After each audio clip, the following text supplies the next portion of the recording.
How's our microphone? Our microphone's pretty good right now. Thank you all so much. We're very, very thrilled now for this segment, and I'm very, very happy. I'm going to put that safely there. No, I'm not. I'm going to hold it.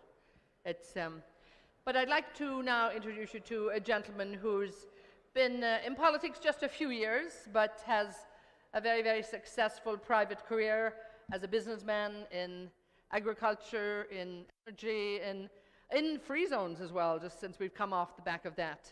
And so let's get him up here because I know we don't have a whole lot of time.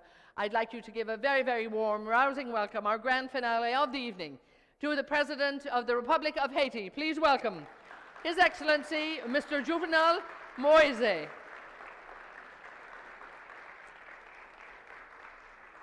My absolute honor, Your Excellency, you're most welcome, and I'm going to give you this. Now, I will speak in English, and I was joking being Irish, that's my second language, and His Excellency will speak in French. So between the two of us, we will have a wonderful conversation here, and I'm so looking forward to this. So, which reminds me, my French is not good enough too, and I need to get ready as well. So I do believe English is on channel 1, and so what I'd like to talk to you about first, you have a very ambitious plan for your country. When we look at Haiti, we sometimes look at the headlines for perhaps the wrong reasons. And we've seen some maybe devastating headlines over the years too about Haiti. But you have really taken this on board, and you've left a very comfortable private life, and you've now joined politics. And always you've said there are probably about key, maybe 7 areas that you want to really look at, and you really feel are absolutely necessary for the development of Haiti, to really renew the country and to bring it in a new direction. So perhaps if you might share with us those key 7 areas that have to be looked at, and then we'll look at some of them in depth. Merci. Merci. Premièrement, je dois remercier les organisateurs du Global Forum, le Business Forum, parce que c'est une opportunité pour Haïti aujourd'hui d'être là, à Panama. Et comme vous venez de le dire, j'ai laissé mon confort du secteur privé pour venir dans la politique. C'est parce que, après le tremblement de terre qui a coûté la vie à 300 000 personnes, okay. Justement, comme je viens de vous dire, en 2010, Haïti a connu un tremblement de terre de magnitude 7.2 et il y a eu 300 000 morts. Et après ce tremblement de terre qui a coûté, je dirais, la vie à 300 000 personnes, et ensuite, nous avons perdu en fait 120% de notre PIB. Et le pays de 2010 à aujourd'hui a fait d'énormes progrès, mais le peuple a beaucoup souffert. Et c'est pour cette raison, en 2014, j'ai pris la décision, parce que moi je dois vous dire que je viens des zones rurales aussi, et j'ai eu la chance d'être éduqué à Port-au-Prince, et ensuite intégrer le système financier haïtien et avoir la possibilité de faire des emprunts et investir dans l'agriculture en Haïti. En prenant cette décision de laisser mes activités privées pour entrer dans la politique, ça a été une décision, je dirais, difficile, mais je l'ai fait parce que je pense qu'aujourd'hui, Haïti a besoin des hommes et des femmes pour remettre ce pays sur la carte mondiale, parce que nous étions, je dirais, la perle des Antilles, un pays où il faisait bon de vivre, un pays qui était, il y a plus de 200 ans, qui était le grenier de la France. Et maintenant, c'est pour ça que nous avons pris cette décision. Et je dois vous dire les 7 priorités, les 7 axes prioritaires qui sont en fait les fers de lance de ma politique pendant mes 5 années de mandat, qui sont, je dirais, la réforme de l'administration publique en faisant entrer des jeunes dans l'administration publique sous forme de concours. Deuxièmement, je veux parler des infrastructures routières, parce que le pays n'est pas interconnecté. Nous avons 146 villes en Haïti, mais les villes ne sont pas interconnectées entre elles. Troisièmement, il y a le secteur de l'énergie, parce que parmi les 9 millions de personnes qui n'ont pas accès à l'énergie dans la Caraïbe, 7 millions se trouvent en Haïti. Quatrièmement, il y a le secteur de l'environnement, parce que nous avons besoin d'une meilleure résilience pour les catastrophes naturelles. Cinquièmement, il y a le secteur, il y a le tourisme, parce que nous sommes en train de faire la promotion du tourisme de croisière aujourd'hui. Et sixièmement, nous voulons parler de l'agriculture, qui est en fait l'un des secteurs clés pour le développement d'Haïti. Et en 7e position, c'est l'éducation. Voilà. Now, in many ways, it's almost born out of your own frustration, I think, when you looked at the country. So you took action. Talk to us again, particularly about, I want to put infrastructure and energy together. As you say, you have some good business perhaps in the cities, but the roads are not connected. So if you cannot move the goods to market or vice versa, in the rural areas they can't bring the goods and produce to the cities. And if you can't keep the lights on and keep the power on, it's you know, you're stuck in just a vicious cycle that you're not going to get out of. So these, as you say, must be probably among the absolute priority, because when people get back to work, when they can sell their goods, when they can move from A to B, this really gives them a lot of power and a lot of pride as well to get back to work. This is essential. Bon, c'est vrai parce que, en fait, pour l'énergie, je prends l'exemple, comme vous venez de le dire, de ces 2 secteurs. L'énergie et les infrastructures routières. Ce sont des prérequis du développement. Nous ne pouvons même pas parler de développement si nous n'avons pas de route dans un pays. Nous ne pouvons même pas parler de développement si nous n'avons pas de l'énergie électrique dans un pays. Et je prends l'exemple d'un pays comme Haïti. Nous avons 300 jours de soleil chaque année. Et l'énergie renouvelable n'est pas exploitée. Je veux parler de l'énergie solaire. L'énergie solaire n'est pas exploitée en Haïti. C'est à partir, je dirais, de 2017, ça fait 2 ans, que nous avons mis sur pied des projets pour électrifier les zones rurales. Parmi les 2 500 000 familles, disons, je veux parler des ménages que nous avons en Haïti, c'est environ 30% qui sont électrifiés. Et pour les zones rurales, 100% de ces ménages n'étaient pas électrifiés quand je suis arrivé au pouvoir en 2017. Et il y a 1,150 000 ménages dans les zones rurales. C'est pour ça que nous avons un grand programme d'électrification rurale qui s'appelle, dans la langue vernaculaire d'Haïti, Kaipam Cléré, où nous apportons de l'électricité solaire dans les familles qui utilisaient dans le temps des lampes à kérosène. Et nous avons fait en fait un projet pilote sur 10 500 familles. Et c'est à partir de ce projet, dans la grande réforme que nous sommes en train de faire dans le secteur de l'énergie, que nous allons électrifier toutes ces familles. Et pour les routes, pour parler en fait de la production, de la production agricole, il faut interconnecter les zones de production avec les villes.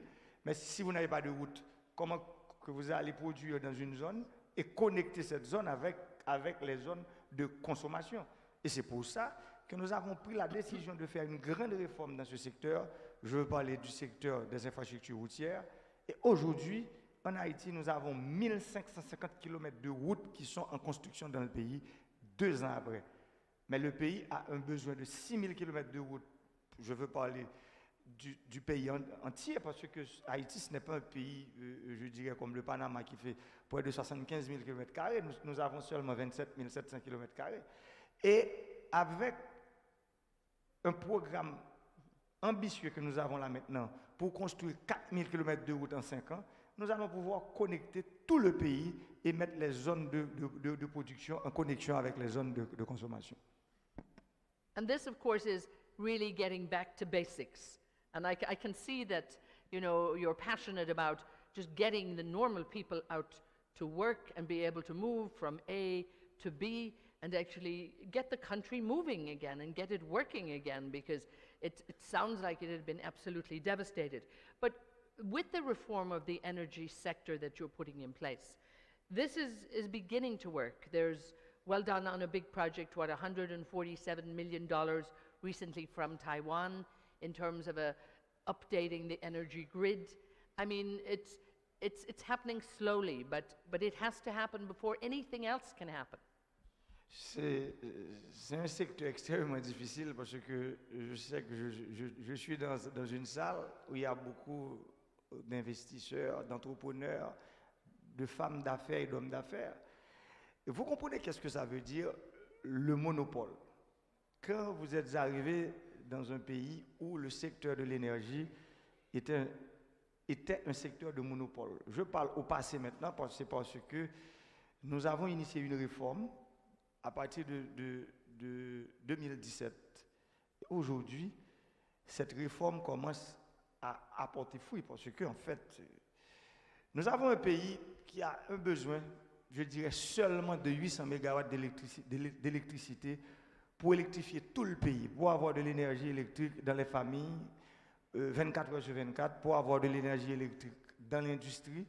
Nous avons seulement besoin de 800 MW. Mais malheureusement, aujourd'hui, il y a des zones, je viens de parler des zones rurales, mais il y a des zones urbaines aussi qui n'ont pas accès à l'électricité en Haïti.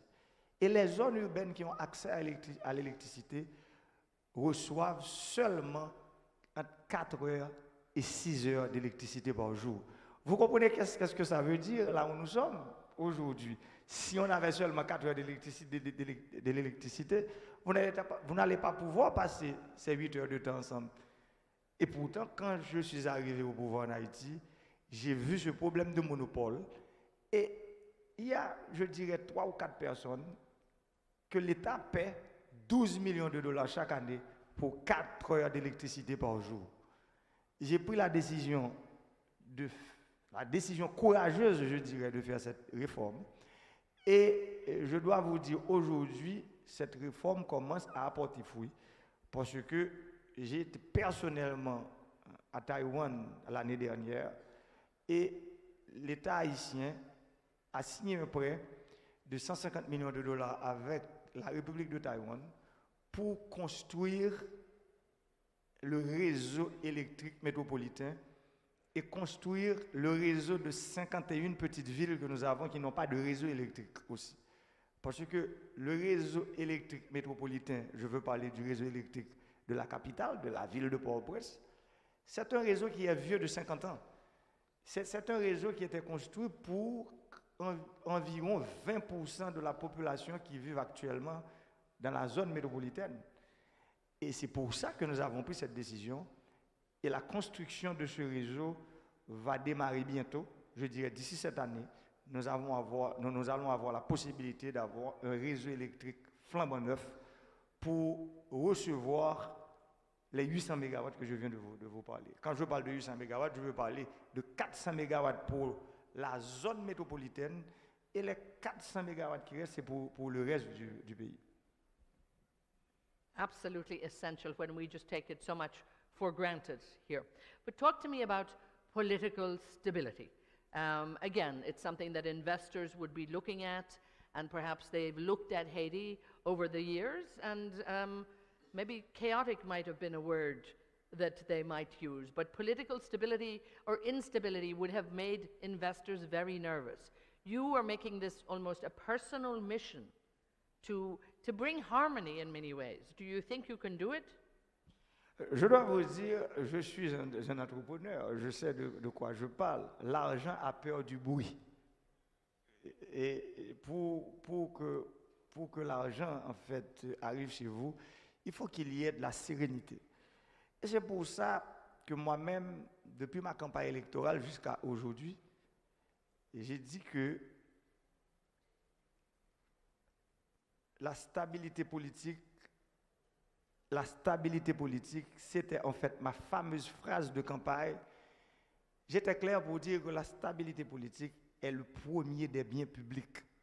Cela veut dire, quand je parle de biens publics, vous comprenez bien de quoi je parle, de l'éducation, de la santé, de l'environnement, etc. Mais pour moi, la stabilité politique, c'est le premier des biens publics, parce que je dois vous dire que je suis un enfant de la crise. J'ai connu des moments difficiles dans le pays aussi, et après 33 ans de transition démocratique, nous sommes arrivés à un carrefour où les Haïtiens doivent se regarder l'un l'autre dans les yeux pour commencer à se parler, à dialoguer, pour commencer à dire aujourd'hui, nous voulons mettre notre pays sur les rails du changement réel. Mais pour ce faire, nous devons dialoguer. Et c'est pour ça, depuis mon arrivée au pouvoir, nous sommes en train de mettre les Haïtiens ensemble.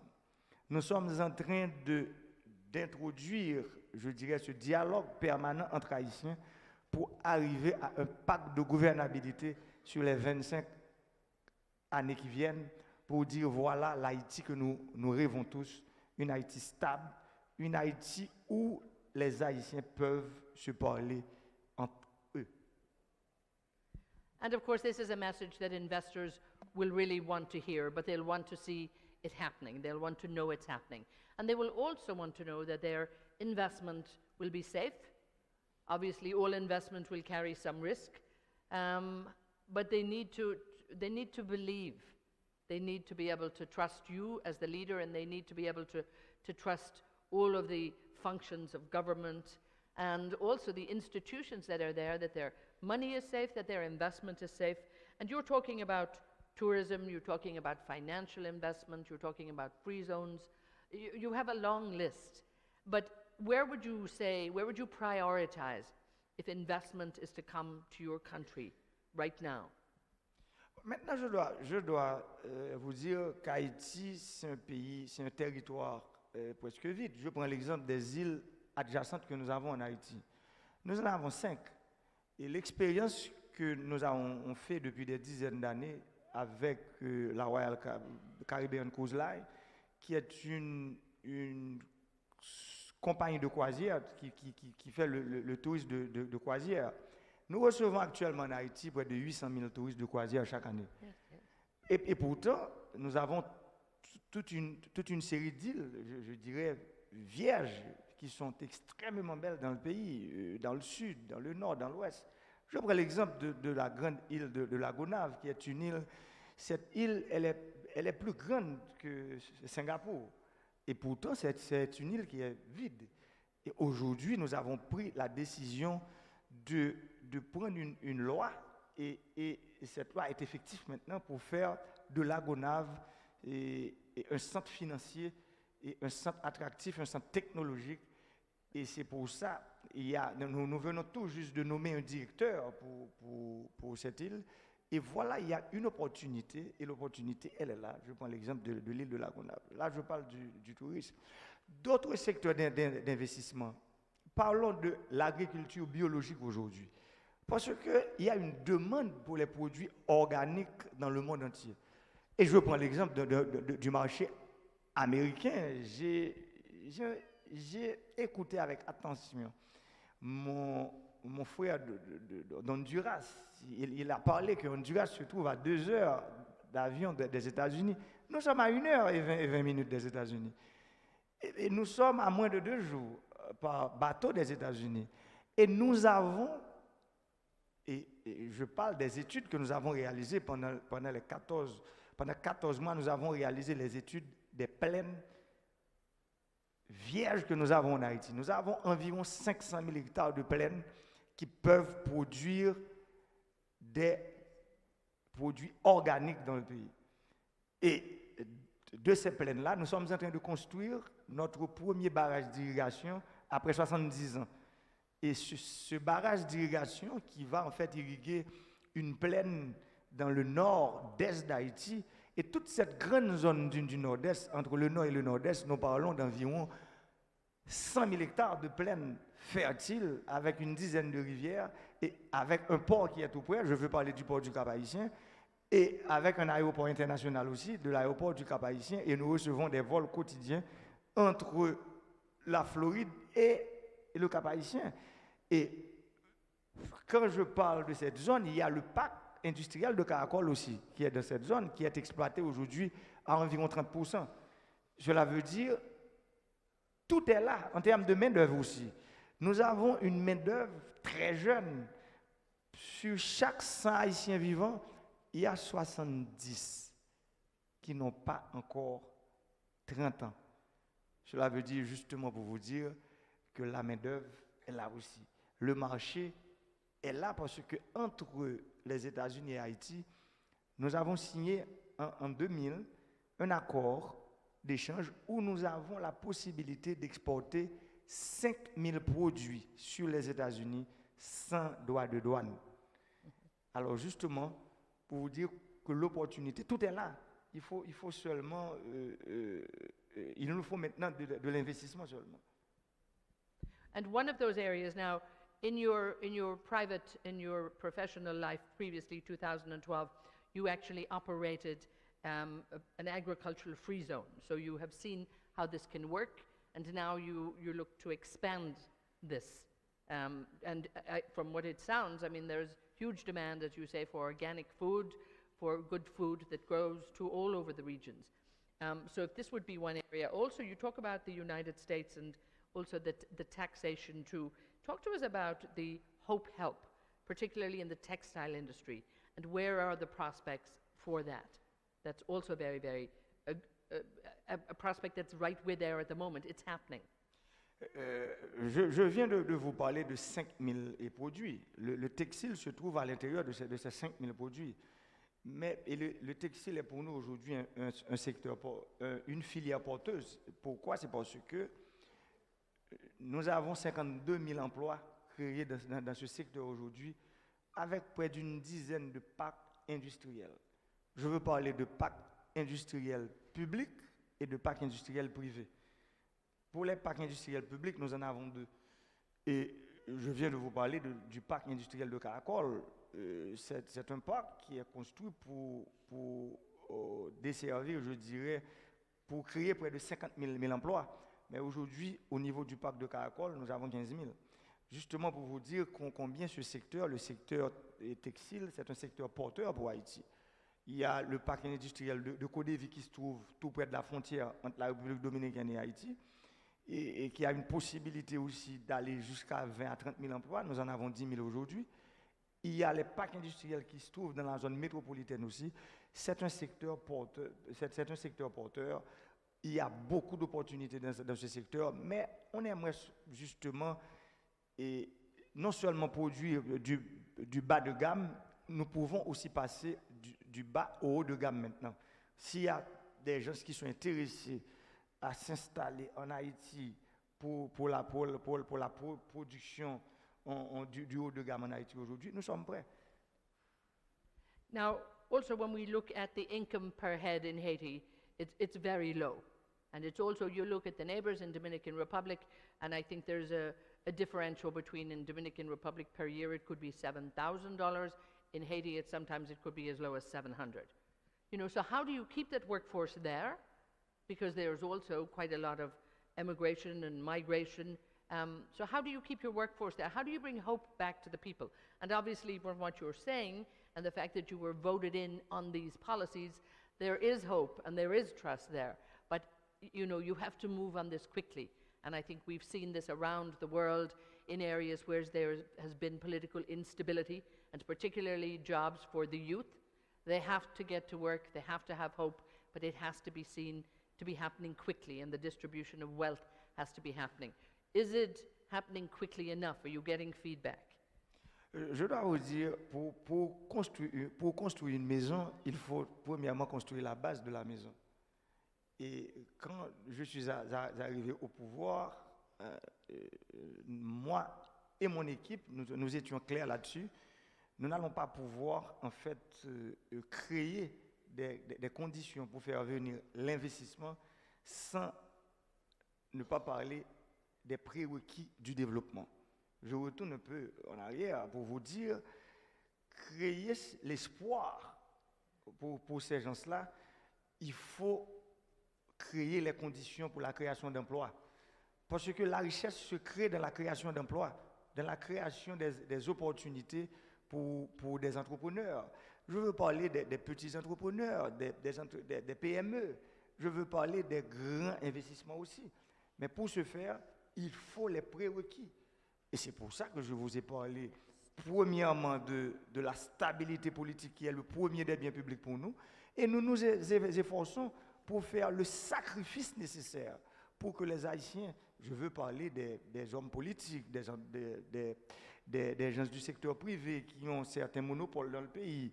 Et je veux parler aussi des Haïtiens, je dirais, moyens pour leur expliquer qu'aujourd'hui, nous devons nous mettre ensemble. Ça, c'est un. Mais la deuxième chose aussi, dans la création des zones franches, vous avez parlé de cette zone franche privée que j'ai créée moi-même. Mais là, aujourd'hui, il y a une possibilité, avec la nouvelle loi, par exemple, sur la copropriété en Haïti, le secteur de la construction, qui est un secteur extrêmement important dans le pays, où nous avons une demande de maisons chaque année qui dépasse les 20 000 appartements. Et pourtant, nous n'avons pas, en fait, sur ce secteur, l'État, depuis 2012, il y a une loi qui permet, en fait, à quelqu'un d'acheter un appartement à l'intérieur d'un immeuble. Mais en fait, il n'y a pas encore, en fait, d'investissement massif dans ce secteur. Et il y a une demande, nous avons une demande aujourd'hui de 200 000 appartements dans le pays. Et quand je parle de demande de 200 000 appartements, on parle d'investissement de 4 à 5 milliards de dollars. Et les preneurs sont là, les gens je veux parler des fonctionnaires publics, des policiers. Nous avons près de 16 000 policiers dans le pays, des professeurs d'école, des infirmières, qui sont des gens qui n'ont pas beaucoup de moyens, mais en fait qui peuvent payer un appartement sur 15 ans, sur 20 ans. Justement pour vous dire, il y a beaucoup de secteurs où, en fait, la création de richesses que vous venez de parler, ce sont dans ces secteurs-là que nous allons créer ces richesses. Et autre chose, je prends l'exemple du secteur agricole. Nous allons créer des zones d'agro-exportation dans le pays. Et pour créer ces zones d'agro-exportation, il faut résoudre le problème foncier. Et c'est ce que nous sommes en train de faire. L'État est en train de déclarer d'utilité publique des grands espaces pour permettre, en fait, aux investisseurs étrangers qui veulent venir investir dans le secteur de la production agricole en Haïti ou dans la transformation, de trouver des terres qui sont disponibles, mais des terres qui sont disponibles avec des routes, de l'électricité, de l'eau aussi pour faire de l'agriculture, d'un port pour exporter les produits agricoles. So finally, I mean, I can see your passion, I can see that frustration that's there, I can see how you're working so hard, but you have an international image to shift. And how are you going to change that international image about Haiti? Because perhaps in the past, it was not the image I think that you now want to be there. You want to change that image. So what are you going to do to make sure that you can change that image? And indeed, how can we help? Je dois vous dire que changer, c'est un mot un peu difficile, mais les gens, je veux parler des Haïtiens, ils commencent à comprendre aujourd'hui qu'il y a des choses que nous devons changer en Haïti. Je prends l'exemple de l'image d'Haïti à l'extérieur que vous venez de parler. La stabilité politique que je retourne encore, il y a en fait, l'image, ça va, il y a en fait l'image d'Haïti que vous venez de parler. Pour changer cette perception, parce que parfois, quand on parle d'image, il y a beaucoup de perceptions dans l'image aussi. Parce que Haïti, c'est 27 750 km². Haïti, c'est 146 villes. Parfois, s'il y a une chose qui se passe à Port-au-Prince, mais cette même chose ne se passe pas au Cap-Haïtien. S'il y a une chose qui se passe dans le sud, cette même chose ne se passe pas dans le nord. Alors maintenant, je dois vous dire que nous autres, nous sommes en train de travailler pour créer cette stabilité. Parce que la stabilité, le changement d'image que nous voulons, c'est à partir de cette stabilité politique que nous avons besoin pour faire comprendre à nos frères qui font de la politique en Haïti que l'économique marche de pair avec le politique. Il ne peut pas y avoir, en fait, vous ne pouvez pas parler de pouvoir politique sans le pouvoir économique. Et c'est pour ça que nous sommes en train de travailler pour montrer à nos frères qui font de la politique dans le pays que c'est une nécessité, pour ne pas dire une obligation, pour ce pays d'avoir, en fait, de connaître une sorte de sérénité au niveau politique. Mais en termes d'image, nous sommes en train de travailler. Nous sommes en train de travailler pour montrer au monde entier que Haïti, qui était une destination humanitaire, aujourd'hui, nous sommes en train de changer cette perception, cette image-là, pour dire qu'Haïti n'est pas seulement une destination humanitaire, c'est une destination d'investissement, où des gens peuvent venir investir dans le pays, où des entrepreneurs, je prends l'exemple d'un secteur comme le secteur minier par exemple, c'est un secteur qui est vierge dans le pays. Il y a des chiffres, les chiffres sont là. On dit qu'Haïti a beaucoup de mines d'or dans son sous-sol. Haïti a beaucoup de mines de cuivre, de mines d'aluminium. Et pourtant, ce sont des mines inexploitées.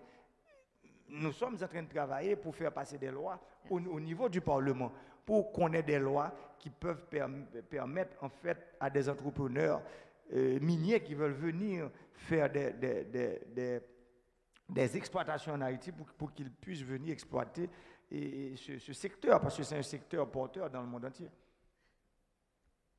And again, we could have a whole other discussion on all of those opportunities.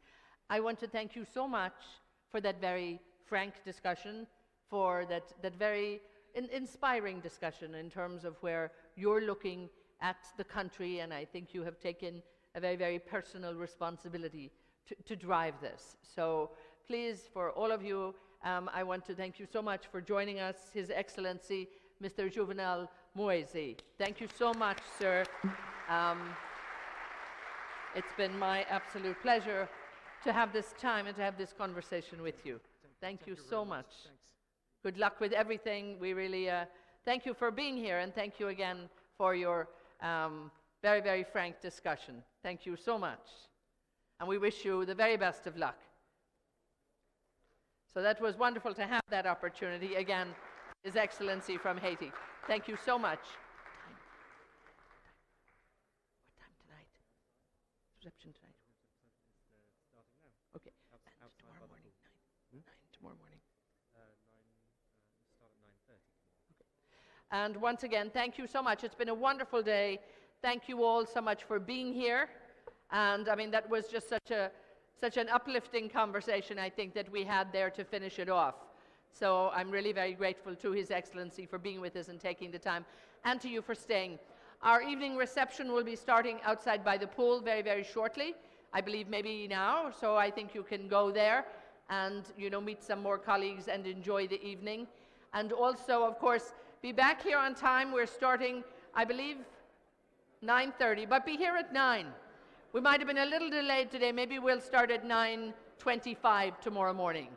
So if we are here with us at 9 tomorrow, we'll get started, and it'll be time for everybody to meet as well. And again, we have a fabulous, really action-packed morning. So I hope you've enjoyed today, and I hope you've made some great connections. And again, let's continue those connections and networking now for this evening. So once again, I hope you've had a wonderful day. I hope you're all wired and inspired. And we'll continue this conversation, and we'll see you again in the morning. Thank you all so much.